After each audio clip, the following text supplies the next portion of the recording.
ሰላም እንዴት ናችሁ? ውድ የቻናሌ ተከታታዮች ዛሬም እንደተለመደው ሔዋን የተሰኘውን እውነተኛና ልብ አንጠልጣይ የፍቅር ታሪክ ክፍል 3 የመጨረሻ ክፍል ይዤላችሁ መጥቻለሁ። ለቻናሌ አዲስ የሆናችሁ ቤቱን ሰብስክራይብ በማድረግ ጀምሩ። እንዲሁም ቪዲዮ ከተመቻችሁ ላይክ ማድረጋችሁን እንዳትረሱ። በቀጥታ ወደ ቪዲዮ እንሄዳለን።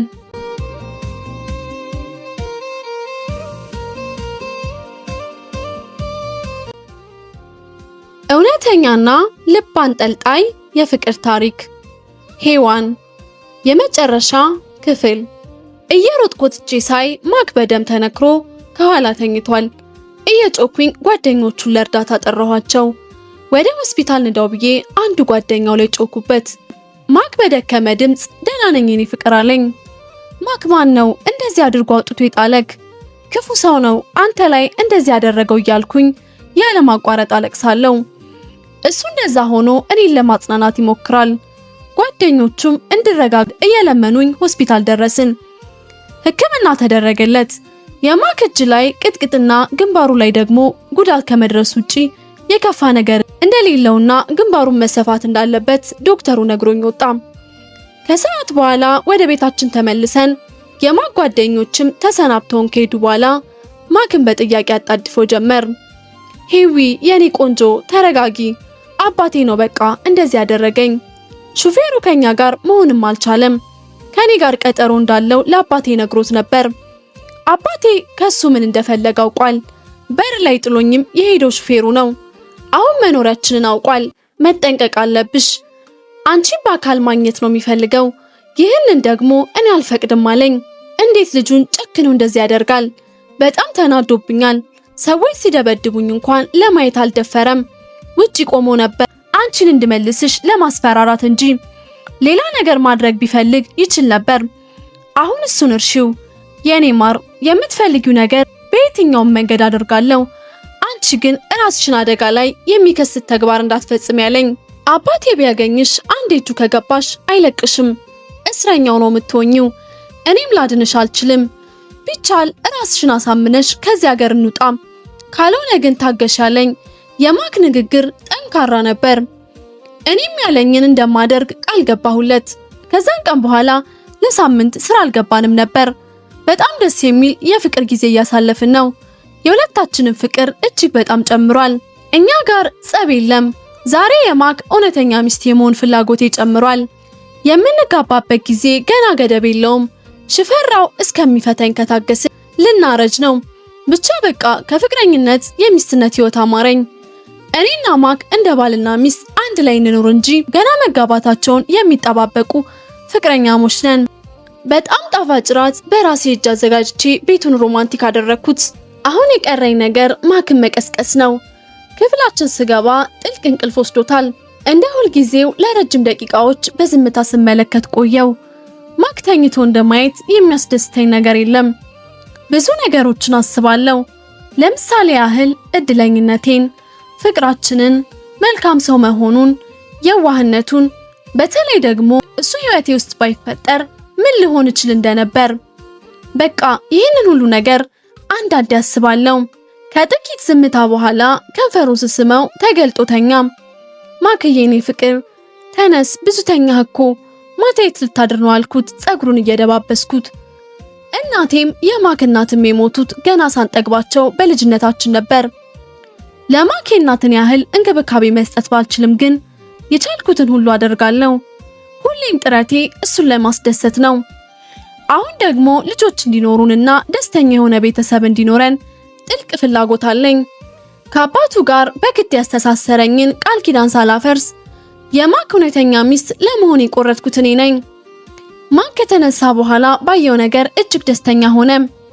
ደስ የሚል የፍቅር ጊዜ አሳለፍን። የመጀመሪያዬንም የሚስትነት ሌሊትን በማክ እቅፍ ውስጥ አሳለፍኩኝ። እንደ እብድ ከምወደው የኔ ማክ ጋር በራሳችን ፍቃድ ብለን የትዳር ህይወትን ጀመርን። ይህ ለኛ ልዩ ስሜት ነበረው። ጠዋት ቁርስ ያዘጋጀው ማክ ነበር። ሳየው የማላውቀው አይነት ስሜት ተሰማኝ። አይኑን ለማየት ሀፍረት ተሰማኝ። ሲቀሰቅሰኝ ቀና ብዬ ላየውም አልደፈርኩም። እሱም ይህንን ሳይረዳ አልቀረምና እንደ ሕፃን ልጅ አባብሎ አስነስቶኝ አቅፎኝ መታጠቢያ ቤት ውስጥ ወስዶ የምለብሰውን ልብስ አቀበለኝና ቁርስ ላይ እንዳልቆይ አስጠንቅቆኝ ወደ ሳሎን ሄደ። ለደቂቃዎች ውሃ ውስጥ ቆየው። ያሳለፍኩትን ሌሊት እያሰብኩኝ ብቻዬን ፈገግ እላለሁ። አንዳንዴ ኮስተር እላለሁ። ህመሙን ሳስበው ህልም ነበር የሆነብኝ። በዚህ መሃል ነበር የማክ ጥሪ ከሐሳቤ ያነቃኝ። ሄውዬ ዛሬ ከውሃ ውስጥ ላለመውጣት ወስነሻል ወይስ ባልሽ እንዲናፍቅሽ ሙከራ እያረግሽ ነው አለኝ። ባልሽን የሚለው ቃል ስሰማው እጅግ ደስ አለኝ። እውነትም ባሌ ማክና እኔን ማንም ምልል ብሎ ሳይድረን ተጋባን። በራሳችንም የፍቅር ቃል ኪዳንን አሰርን። ቁርስ ላይ ማክ ተጨማሪ የሳምንት ረፍት ሳያስፈልገን አይቀርም አለኝ በፍቅር እያየኝ። በሐሳቡ በደስታ ተስማማው። ከከተማ ወጥተን 4 የሚገርሙ የተዋቡ ቀናቶችን አሳልፈን ወደ አዲስ አበባ ተመለስን። ሁለተኛው ቀን ላይ አባቴ ደውሎ ሆስፒታል እንደገባ ነገረኝ። አባቴ ደም ግፊት አለበት። ካልሄድኩኝ ብዬ ማክን አስቸገርኩት። ማክ መሄድ ካለብኝ መጀመሪያ እኔ ነኝ የምሄደው፣ አባትሽ አንቺን ለማግኘት ሆን ብሎ ይሆናል አለኝ። እንደዛ ሲለኝ ትንሽ ራሴን ለማረጋጋት ሞከር። ማክም እንዳሄድ ስላልፈለጉ ሰው ለመላክ ወሰንን። የማክ ጓደኛ አባቴ የተኛ ያለበት ሆስፒታል ሄዶ ሲያጣራ እውነትም በዛ ሰው ስም የተኛ ሰው እንደሌለ ተነገረን። አባቴ አሁንም ሊያጠቃኝ እየሞከረ ነው። ግን ለምን አልኩኝ። ለጥቂት ቀናት እረስቼው የነበረውን የአባቴ ምስጢር ማወቅ ዳግመኛ እንደ አዲስ ፈለግኩኝ። ግን እስካሁን ምንም መፍትሄ አላገኘሁም። በዚህ ሁኔታ ውስጥ 2 ወራቶች ተቆጠሩ። ቁርስ ልንበላ ገና ቁጭ ከማለቴ ነበር የማቅለሽለሽ ስሜት ተሰምቶኝ ወደ መታጠቢያ ቤት እየሮጥኩ ሄድኩኝ። ማክም ተከትሎኝ መጥቷል። ምን ሆነሽ ነው ሄውዬ አለኝ በስስት። አላውቅም ማክ፣ ትናንትም እንደዚህ አይነት ስሜት ነበረኝ አልኩት። በይ ወደ ሆስፒታል እንሄዳለን አለኝ። ለባብሼ ቅርባችን ወዳለ ሆስፒታል አመራን። ከምርመራ በኋላ የሰማነውንም ውጤት ማመን አልቻልንም። ተቃቅፈን አለቀስን። እጅግ ተደሰትን፣ ዘለልን። በቃ የምንሆነውን አጣን። በእርግዝናዬ ምክንያት ማክ በጣም ነበር ሚሳሳልኝ። ስራ እንዳቆም አድርጎ እቤት ውስጥ እንደሚሰበር እንቁላል ነበር የሚንከባከበኝ። ከስራ እስኪመጣ ስልኬ ሰላም የለውም። እቤት ከመጣ በኋላ ራሱ ነበረ ምግብ እያበሰለ የሚያበላኝ። በዚህ ሁኔታ ውስጥ 3 ወራት ላይ ገብቻለሁ። አንድ ቀን ማክ ስራ ሄዶ እኔ ቤት መቀመጥ ስለሰለቸኝ ግቢ ውስጥ ዝም ብዬ ወዲያና ወዲህ እያልኩኝ ነበር። ድንገት የግቢያችን በር ተንኳኳ። ከደቂቃዎች በኋላ ዘበኛው ፖስታ ይዞልኝ መጣ። ለሄዋን መኮንን በእጅ የሚሰጥ ይላል። የላኪውም ስም አልተገለጸም። እጆቼ ተንቀጠቀጡ። ለተወሰነ ደቂቃ ካለውበት ሳልነቃ በእጅ ያስኩትን ፖስታ ፈዝጄ ተመለከትኩት። ምን እንደማደርገው ግራ ገባኝ። እየሮጥኩ ወደ ቤት ገባሁኝ። እርግጠኛ ነኝ እስከዛሬ በጉጉት ስጠብቀው የነበረው ፋይል ነው። ግን እጄ ላይ ሲደርስ ለማየት አቅም አነሰኝ። ልከፍተው አስቤ ተውኩትና ለማክ ልደውል ስልኬን አነሳው። መልሼ ደግሞ ተውኩት። በቃ ግራ ተጋብቼ ፈዝጄ እንደቆምኩኝ ነኝ። እጆቼ አሁንም ይንቀጠቀጣሉ። አምላኬ ሆይ እርዳኝ አልኩኝ እና እንደምንም ራሴን ለማረጋጋት ቁጭ አልኩኝ። ከፖስታው ጋር ተፋጠናል። በዛ ግራ መጋባት ውስጥ እያለሁ ስልኬ ሲጮክ ከተቀመጥኩበት በድንጋጤ ተነሳው። ማክ ነበር። እንደምንም አየር ስቤ ስልኩን አነሳሁት። ሄሎ አልኩት በተቆራረጠ ድምጽ። የኔ ፍቅር ምነው አመመሽ እንዴ አለኝ።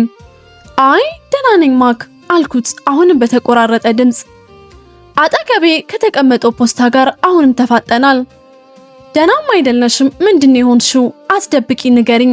የተፈጠረ ነገር አለ? አሞሻል ወይስ ምንድነው አለኝ። ቆይቼ ልደውልልህ ብዬ ስልኩን ዘጋሁት። ያስቀመጥኩትን ፖስታ አንስቼ በድፍረት ስቀደው ውስጡ ፎቶና አንድ ፍላሽ አለ። ፎቶውን ገና ከማየቴ አቅለሸለሸኝ። ወደ መታጠቢያ ቤት እየሮጥኩኝ ሄድኩኝ። ሲያዞረኝ ይታወቀኛል። ከዛ በኋላ የሆንኩትንም አላስታውስም። ስነቃ ማክና ዶክተሬ አጠገቤ ቆመዋል። ስለኔ ጤንነት ያወራሉ። ዙሪያዬን ስቃኝ ሆስፒታል አልጋ ላይ ተንጋልያለሁ። ሆዴ እንዳበስኩትኝ። ማክ ልጄስ ብዬ ስጮክ እየሮጠ መጥቶ አቀፈኝ። ልጃችን ደህና ነው፣ ተረጋጊ የኔ ፍቅር አለኝ። ኡፍ ብዬ ተነፈስኩ። ተስፋ በሌለው ባዶ ስሜት ውስጥ ሆኜ እነዛን ፎቶች ዳግም አስታወስኩኝ። አባቴ እንዴት ይሄንን ይፈጽማል? አይሆንም አልኩና ካልጋው ለመውረድ ከማክ ጋር መታገል ጀመርኩኝ። ማክ በግድ አረጋግቶ አስቀመጠኝ። አንገቱ ስርም ገብቼ ስቅስቅ ብያለቀስኩ። ሰው ገዳዩ አባቴ ነው፣ የማዋን ባል የገደለውም አባቴ ነው እያልኩኝ ሳለቅስ በግድ እንድረጋጋና ዝም እንድል ያባብለኝ ጀመር። ትዝ ሲለኝ ፍላሹ ውስጥ ምን እንዳለ ገና አላየሁም። ማክ ፍላሹ የት እንዳደረገው ጠየቅኩትኝ። እቤት ነው፣ አሁን ለልጃችን ብቻ አስብ ያለኝ እንደ ሕፃን እያባበለኝ። በዚህ በተዘበራረቀ ስሜት ውስጥ ሆኜ ቀናቶች ተቆጠሩ። ማክ አጠገቤ ለደቂቃ መራቅ ፈራም። ያንን ፎቶ ሆነ ፍላሽ ዳግምም አላየኋቸውም። ግን አንዳንዴ ውስጥ የተቀረጸው አባቴ የገዛ ጓደኛውን ሲገል የሚያሳይ ምስል ከውስጥ ያልጠፋም። ተኝቼ የሚያባንነኛል። ሙሉ ሚስጥሩን የማወቅ ፍላጎቴን በረታ። ማክ ከእያንዳንዷ እርምጄ ጎን ነው ያለው። ያንን ለማድረግም እድሉን አይሰጠኝም ነበር። ድንገት ፍላሹን ትዝ አለኝ። ምናልባት የዚህ ጥያቄ መልስ እዛ ፍላሽ ውስጥ ይኖራል። ማክ በኔ ቅዠትና በየደቂቃው ከእንቅልፌ መንቃት እንቅልፍ ባይኑ ሳይዞር አድሮ አሁን ሸለባ አድርጎታል። ቀስ ብዬ ካጠገቡ ተነሳው። ማክ ቤት ውስጥ ለስራ የሚቀመጥበት ክፍል ገብቼ መፈለግ ጀመርኩ። ምንም አልቀረኝም፣ ላገኘው ግን አልቻልኩም። ድንገት ከኋላዬ ሄውዬ ምን ጠፍቶሽ ነው የሚል ድምፅ ተሰማኝ። ማክ ነበር። ማክ እባክህ ምን እንደምፈልግ ታውቃለህ? እናም ከደበቅክበት አውጥተህ ስጠኝ አልኩት። እጄን ይዞኝ ከክፍሉ እየወጣ የኔ ቆንጆ አሁን ማሰብ ያለብን አንድና አንድ ነገር ብቻ ነው፣ ስላንቺ ጤና ብቻ። ለኔ ካዘንሽልኝ ለምን ለልጃችን አታስቢም? በኋላ ጭንቀታም ልጅ ልትወልጂ ነው አለኝ እየቀለደ። ማክ ስለ ልጃችን ብቻ አይደለም ስላንተም አስባለሁ። ግን እስከ መቼ ነው በዚህ አይነት ሁኔታ ውስጥ የምንቀጥለው? እኔ በጭንቀት ልሞት ነው። ሁሉንም የአባቴ ሚስጥር አውቄ ለህግ ካላቀረብኩት ሰላም አይኖረኝም። እባክህ ማስረጃውን ስጠኝ አልኩት እያለቀስኩ። የኔ ቆንጆ የአባቴን ፍላጎት ይህ ነው። አንቺ አባትሽን አሳልፈሽ እንድትሰጪ ነው። ግን የሱን ፍላጎት እንድታሟይ አልፈቅድለትም። አባትሽ ባደረገው ነገር መቀጣት ካለበት ወንጀሉን ሲፈጽም የተባበሩትም ሰዎች አብረው መቀጣት አለባቸው። ይህንን ደግሞ የሚያደርጉት ሰው አንቺ ሳትሆኚ እኔ ነኝ። አባትሽም ሆነ ሌላ ሰው ለቅጣት ለማቅረብ እኔ ያለሁኝ ቃል ገባልሻለሁ። ግን ምናልባት የአባትሽ ጥፋት ብቻ ላይሆን ስለሚችል እስከማጣራ አንቺ ተረጋጊ። እስከዛ ራስሽንና ልጃችንን ብቻ ለመንከባከብ ቃል ግቢልኝ አለኝ። በሐሳቡ ተስማምቼ ቃል ገባውለት። የአባቴ ስራ ከፊቴ መጥፋት አልቻለም። እርግዝናውም እየከበደኝ ሲመጣ ማክ የገባልኝን ቃል እስኪፈጽም ከመጠበቅ ውጪ ምንም አማራጭ አልነበረኝም። ቀናቶች ወራቶችን ወልደው የምወልድበት ጊዜ ደረሰና የምታምር ቆንጅዬ ሴት ልጅ በሰላም ተገላገልኩኝ። ስሟንም ስጦታ አልኳትኝ። ማክና ስጦታዬ ለኔ የህይወቴ ገጸ በረከቶቼ ናቸው። ውሎይና አዳሪ ሁሉ ከልጄ ጋር ሆነ። ያም ሆነ ያ የአባቴ ነገር ግን አሁንም ውስጤ ላይ አለ። ማክ በኔ ደስተኝነት በጣም ደስተኛ ሆኗል። በጣም የሚያስቀናና ደስተኛ ቤተሰብም አለን። አንድ ቀን አባቴ ቤት ድረስ አንኳኩቶ መጣ። ማክ አጋጣሚ ስራ ነበርና እኔም ስጦታን እያጫወትኩኝ ውጪ ነበርኩኝ። ዘበኛው ጠርቶኝ ስወጣ ገና ሳየው አንቀጠቀጠኝ፣ ፈራሁኝ። እሱ ግን ፍጹም ተረጋግቶና አሳዛኝ ሆኖ ነበር። እባክሽ ልጄ አንድ እድል ስጪኝ፣ ላናግርሽ ነው የመጣሁት እባክሽ እያለ ይማጸነኝ ጀመር። ድንገት ያ ፎቶ ፊቴ ድቅና አለብኝ። ማናገር እንደማልችል ነግሬው ወደ ውስጥ እየሮጥኩኝ ገብቼ ስቅስቅ ብዬ ማልቀስ ጀመርኩ። ማክ ሲመጣ የሆነውንም ስነግረው በአባቴ እቤት ድረስ ደፍሮ መምጣት በጣም ተናደደ። ማክን እንደዛ ሲሆን አይቼው አላቅም። ስጦታን ለሞግዚቷ እንድሰጣትና የሱ የሥራ ክፍል እንድከተለው ነገረኝ። ማክ በጣም አስተዋይና ታጋሽ ነው። የዛሬ ሁኔታ ግን የተለየ ነበር። በድንጋጤ ውስጥ ሆኜ ያለኝን ፈጽሜ ስመጣ እንድቀመጥ ወንበር ስቦ አስቀመጠኝ። የሚነግረኝን ማንኛውም ነገር በጸጋ እንድቀበልና ምንም አይነት እርምጃ ከሱ ውጪ እንዳልፈጽም ቃል አስገባኝ። ለዓመታት ስጠብቅ የነበረው ሚስጥር ለመስማት ስለጓጓው ቃል ገባሁለት። ሄውዬ የኔ ፍቅር የምነግርሽ ነገር እንደሚከብድሽ አውቃለሁ፣ ግን እንደምትረጋጊ ቃል ገብተሻል። እኔና ልጃችን ካላንቺ ባዶ ነን እና እባክሽ ምንም አይነት የተሳሳተ ነገር እንዳታደርጊ ካሁኑ ለምንሻለሁ አለኝ። ቃላቶቹ ይበልጥ ቢያስፈሩኝም እንደገና ቃል ገባሁለት። አንቺ ገና ልጅ እያለሽ ነው። በእናትሽ ጓደኛና በአባቴ መካከል የፍቅር ግንኙነት ነበር። እናም የእናትሽ ጓደኛ ባለትዳር ስለነበሩ አባቴን ወደ እሳቸው ሲመጡ አባቴ ስራ ስለሚውሉ የሚገናኙት እናንተ ቤት ነበር። አንድ ቀን እንደተለመደው አባቴ እናንተ ቤት ሆኖ ፍቅረኛውን ሲጠብቅ የአባትሽ ጓደኛ ለእናት መልእክት ሊነግራት ሲመጣ አባቴን እናንተ ቤት ያየዋል። በዚህ መሃል ምንም ሳይናገር ሄዶ ለአባትሽ ሲነግረው እሱም እብድ ሆኖ ወደ ቤት ይመለስና በዛ ሰዓት ግን አባቴ ቤት አልነበረም። አባትሽ በሰማው ነገር ተናዶ ስለነበር እናትሽን ይደበድባታል። እናትሽም የሆነውን ነገር ለባሏ ልታስረዳው ብትሞክርም የራስሽን ስራ ሰው ላይ አታላኪ በሚል ሊሰማት ፈቃደኛ አልሆነም። ከዛ ጊዜ ጀምሮ እናትሽን አባትሽ በጣም ይመታት ጀመር። አዎ አስታውሳለሁ አልኩት እያለቀስኩኝ። ከዛን እናትሽም በጣም ትማረራለች። ሽማግሌ ሰብስባ ሁሉንም ትናገራለች። በዛ ምክንያት ከጓደኛዋ ጋር እንደ በፊቱ መሆን አልቻሉም።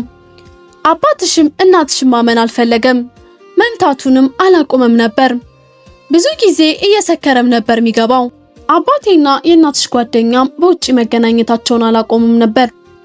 ግን ባላቸው እናትሽ ያለችውን ነገር አምኖ ነበርና የት ወጣሽ የት ገባሽ በሚል አላስቀምጥ ሲሏቸው እሱን ለመገላገል ከአባቴ ጋር ሆኖ ተንኮል መንጠንሰስ ይጀምራሉ። እናም አባትሽ አባቴ በአካል አያቆም ነበርና አንድ ቀን አባትሽ የሚጠጣበት መጠጥ ሆን ብሎ ያገኘውና ጓደኛው ያደርገዋል። ከጊዜ ወደ ጊዜ መቀራረብ ጀመሩ። በኋላም እናትሽ ከጓደኛዋ ባል ጋር እየማገጠች እንደሆነና ከዚህ በፊት የነበረውን ታሪክ ስለራሱ እንደነበር በደንብ ያሳምነዋል። እሱም እናትሽ የነገረችውን የጓደኛዋን ታሪክ አላመነምና አባቴ በቀላሉ ያምነዋል። አባትሽም ጓደኛው ባላደረገው ነገር ቂም ይዝበትና አልፎ አልፎ መጣላት ይጀምራሉ። ከጊዜ በኋላ የአባትሽ ቂም ውስጡ እያደገ ሄዷል። ወደ መበቀል ይቀየራል። ከአባቴም ጋር ቅርበታቸውን ጠብቆ ነበርና ሊገለው እንደሚፈልግ ለአባቴም ያማክረዋል። እነሱም ይህ ነገር አላማቸው ነበርና ይበልጥ አባትሽን ያበረታተዋል። ሊገለው ባቀደው ወቅት ከአባቴ ጋር ሲጠጡ አምሽቶ ይለያያሉ። ግን አባቴ ወደ ቤቱ አልተመለሰም ነበር። አባትሽን ተደብቆ የተከታተለው ስለነበር ጓደኛውን ሲገለው ፎቶ ያነሳዋል። ያም በጥንቃቄ ስለነበር የገደለው ፖሊስ ምንም አይነት መረጃ ማግኘት አልቻሉም። ዱርዬዎች ሊዘርፉት አስበው እንደገደሉት ተወራ።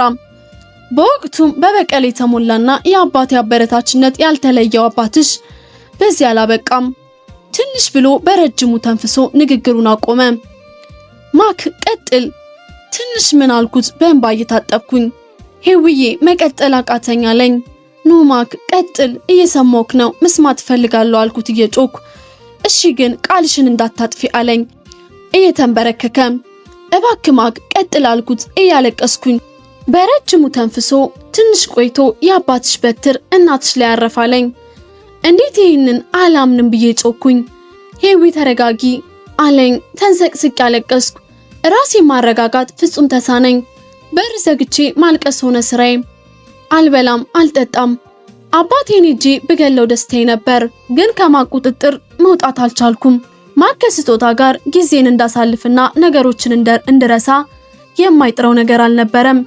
ከቀን ወደ ቀን ትንሽ እየተሻለኝ ቢመጣም ግን የእናቴን አሟሟት መርሳት አልቻልኩም። ትዝ ይለኛል እናቴ በጣም ሳቂታና ተጫዋች ነበረች። ጠዋት ትምህርት ቤት አድርሳኝ ባልተለመደ ሁኔታ በጣም አቅፋ ስማኝ ነበር። ታዲያ ወደ ቤት ስመለስ ብቻዬን ነበር። ሰው ሁሉ ቤታችን ተሰብስቧል። እናቴ በዛ ትርምስ ውስጥ ስፈልጋት ያየኝ ሁሉ ልጅ አይደለች ምኑን አውቃው እያሉ በሐዘኔታ ከንፈራቸውን ይመጡልኛል። እኔ በወቅቱ ምንም አልገባኝም ነበር። እናቴ ላትመለስ አሸልባለች። ባልሰራችው ኃጢአት ተቀጣች። ከእናቴ ድንገተኛ ሞት በኋላ አባቴ ይባስ ይጨክንብኝ ጀመር። ለኔ ጭራሽ ግድ አልነበረውም። አንዳንዴ እማዋ ቤት እንኳን ሳድር የት ገባች ብሎም አይፈልገኝም።